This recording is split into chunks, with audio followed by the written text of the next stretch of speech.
Okay, so previously we have talked about the order of a permutation, and before that we just said that disjoint cycles commute, and then we said products of disjoint cycles, and okay, and then we have presented some examples that how to find the order of elements of odd inside S7, and then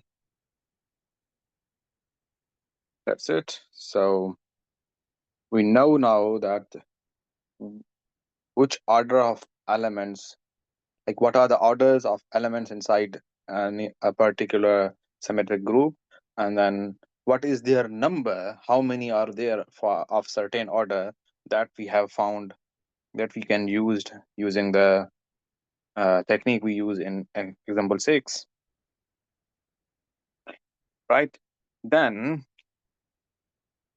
we also want that we want to write a permutation into the product of cycles of length 2.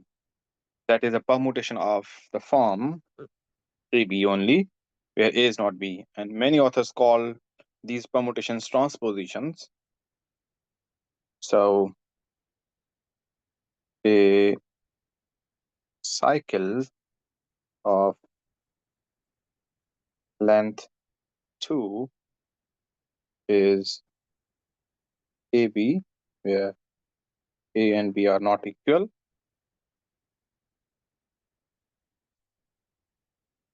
We call them transpositions. Okay. So let's give an example about this. What we mean by this. So this is example 8. We say that a permutation 1, 2, 3, 4, 5 can be written as the product of 1, 5, 1, 4, 1, 3, and 1, 2. Similarly, a permutation 1, 6, 3, 2, 4, 5, 7 can be written as the product of 1, 2, 1, 3, 1, 6, and then 4, 7, 4, 5. Okay, perfect. So this is what I mean by writing a permutation into the product of cycles of length 2. Now the theorem says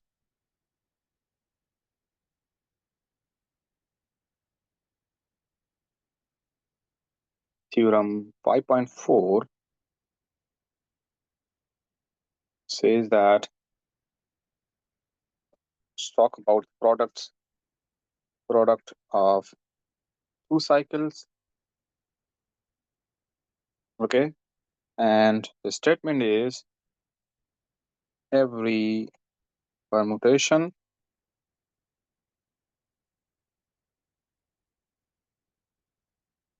in the group Sn, where n is greater than 1, is a product of two cycles. And we mean by every permutation can be written like this. And let's prove this.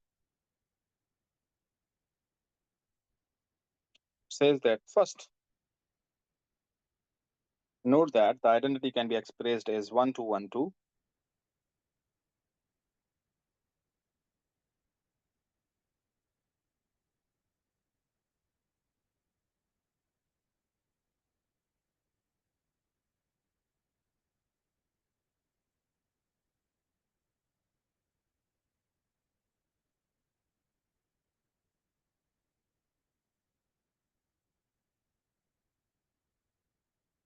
One, two, one, two, and so on. And so it's a product of two cycles. And so it is a product of 2 cycles.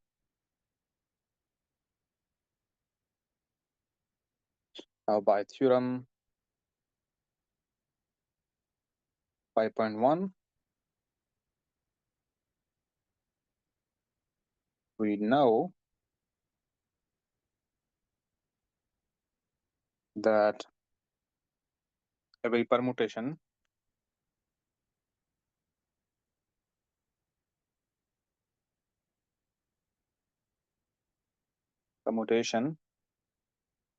can be written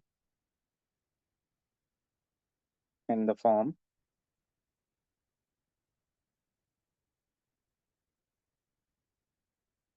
is A1, A2, AM, or K, and B1, B2 to BT goes up to C1, C2 dash dash to CS. Okay. Now a direct computation shows that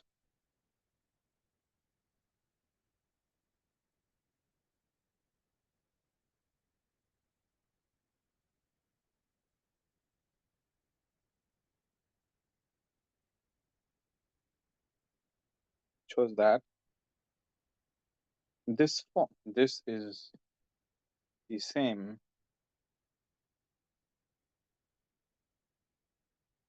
as A1 AK, A1 AK minus 1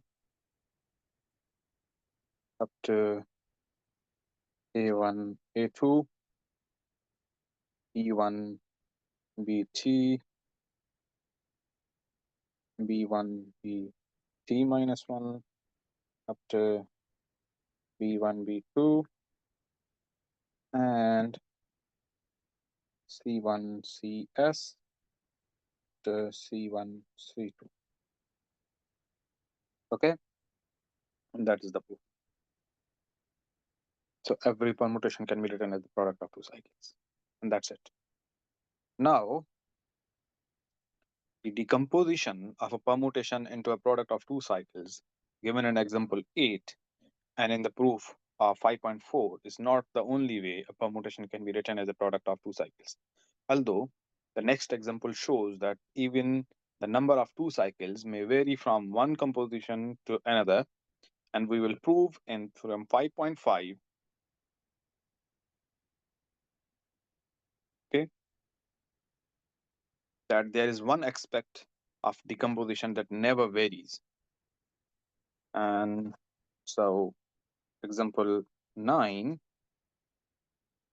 says that 1, 2, 3, 4, the permutation 1, 2, 3, 4, 5 can also be written as 5, 4, 5, 3, 5, 2, and 5, 1. Similarly, it can also be written as 5, 4, 5, 2, 2, 1,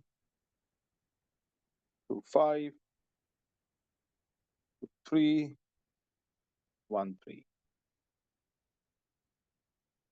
Now, which one we should choose?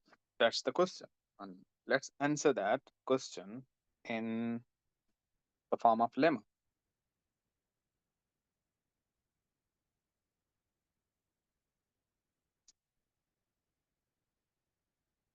Lemma says if epsilon is a permutation which can be written as beta 1, beta 2 into the product of beta 1, beta 2 up to beta r, where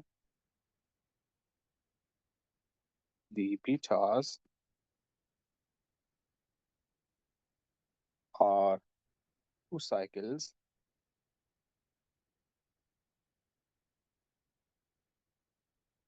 then r is even. Okay, that's strange. let's see by giving the proof.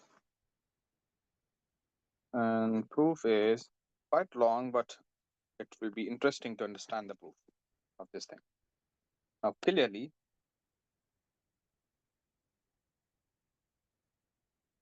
when R is not 1,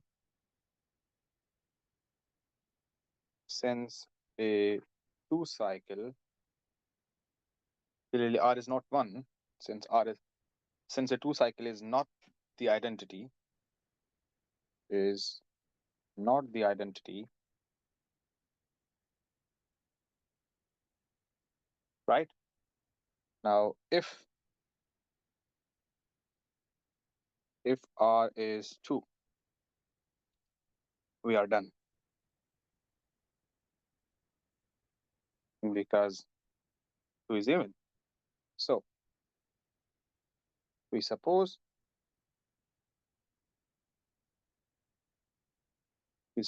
that R is greater than 2, and we proceed by induction.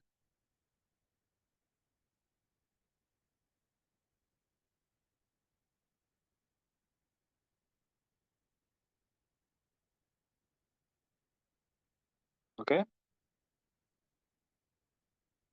Now suppose that the rightmost 2 cycle is AB.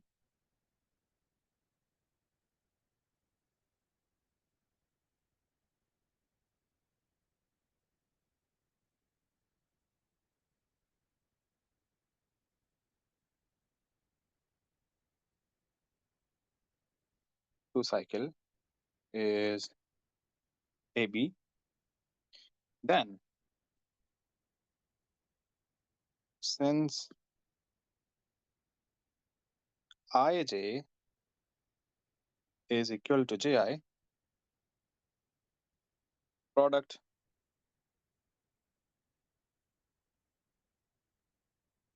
of beta R minus 1 with beta R can be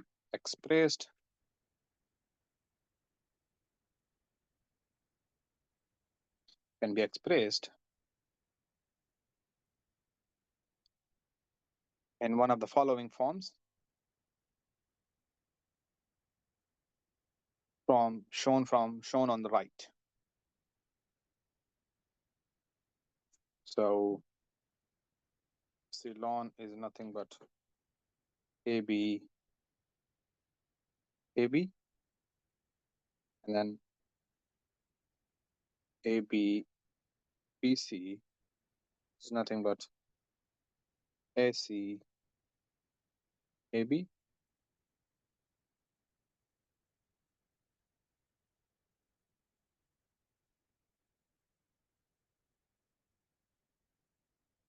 Now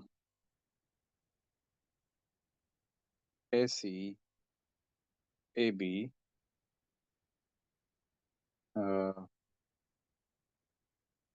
CB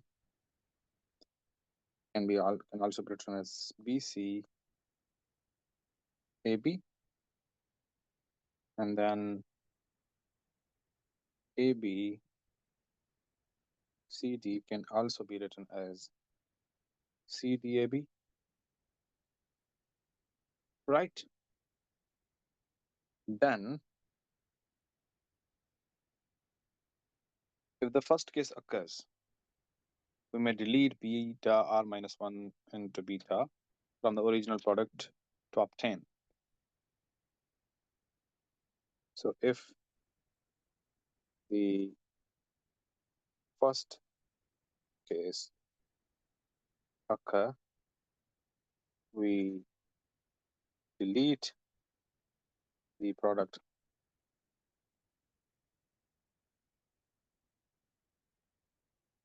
we may delete beta R minus 1 into beta R from the original product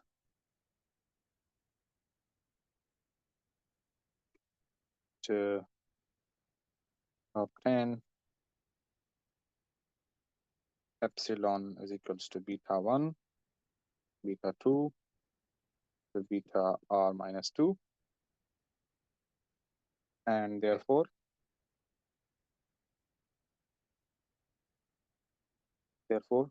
by second principle of mathematical induction,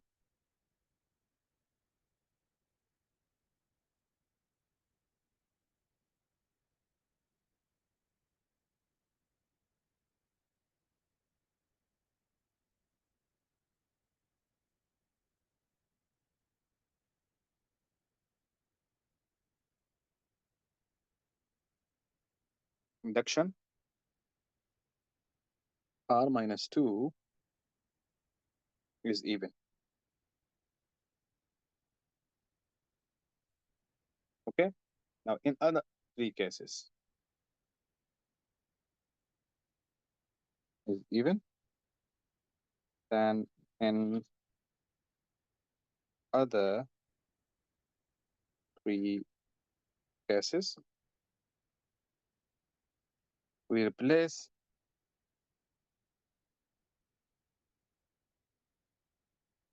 the of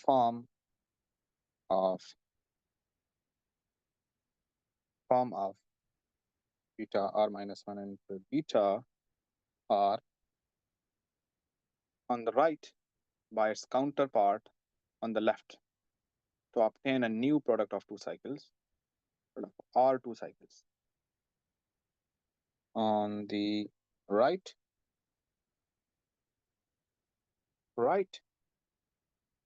by its counterpart on the left, right, to obtain a new product of two cycles that is still the identity. That is still the identity. But where the rightmost occurrence of the integer a is the second form of the rightmost two cycle of the product instead of the rightmost two cycle. But where the rightmost occurrence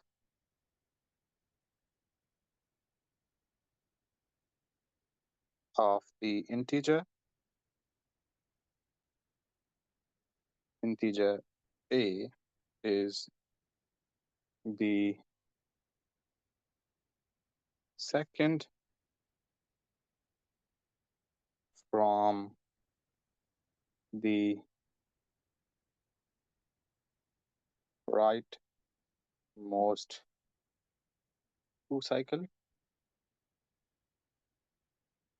two cycle of the product instead of the rightmost two cycle. Okay. Now we repeat the procedure just described with br minus 2 and br minus 1. And as before, we obtain the product of r minus 2 cycles equal to the identity or the new product of r2 cycles, where the 2 cycle equal to the identity or the new product of r2 cycles, where the rightmost occurrence of a is the third 2 cycle from the right. Continuing this process, we must obtain a product of r minus 2 cycles equal to the identity, because otherwise we have a product equal to the identity in which the only occurrence of integer a is in the leftmost 2 cycle. and such a product does not fix A, whereas the identity does. Hence, by the second principle of mathematical induction, R minus 2 is even, and hence R is even as well. So, by tuning in this way, we will get R minus 2 is even and R is even as well. I have shortened the proof, but the procedure is same. Perfect. Now, let's give a theorem which talks about something like this. So the theorem says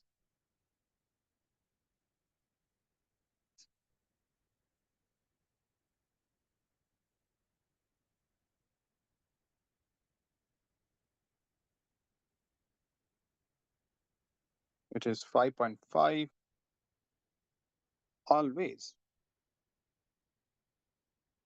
even or always odd.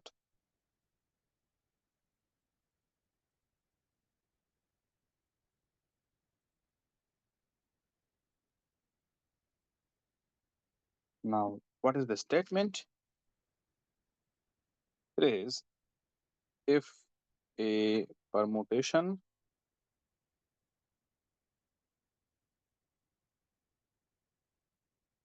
alpha can be expressed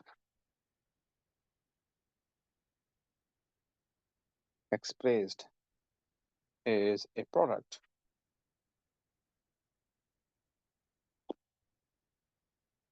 of an even or odd number of two cycles, then every decomposition of alpha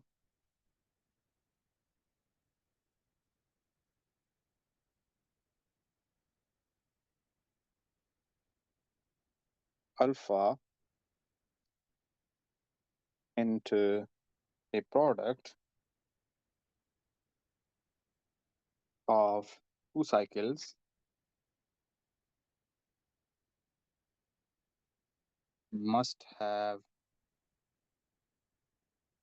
an even or odd number of two cycles. For ensembles, if if alpha can be expressed as beta 1, beta 2, beta r,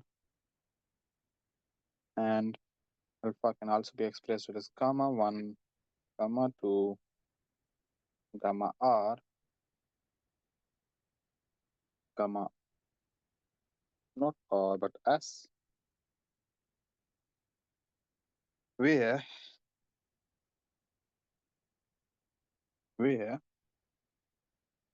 the betas and gammas are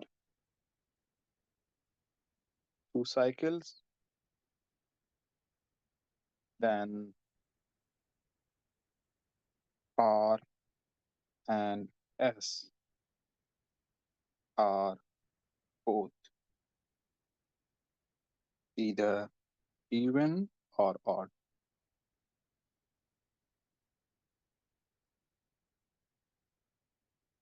Okay, that's the case.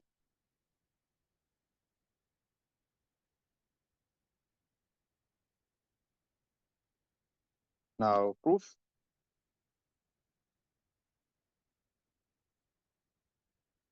Proof says, observe that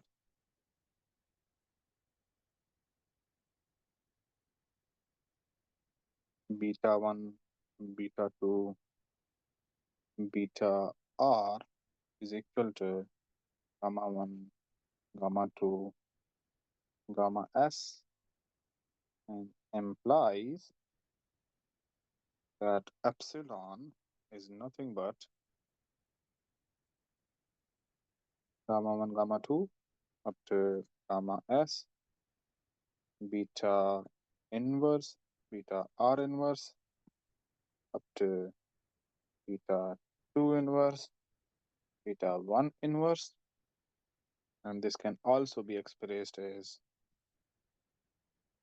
gamma 1 gamma 2 gamma s beta r up to beta 2 beta 1, since a 2 cycle is its own inverse, right? Thus, by a lemma which we have done previously, that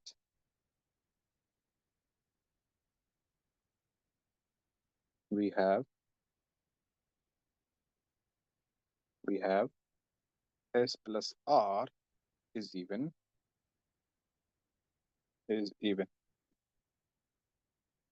It follows that r and s are both even, or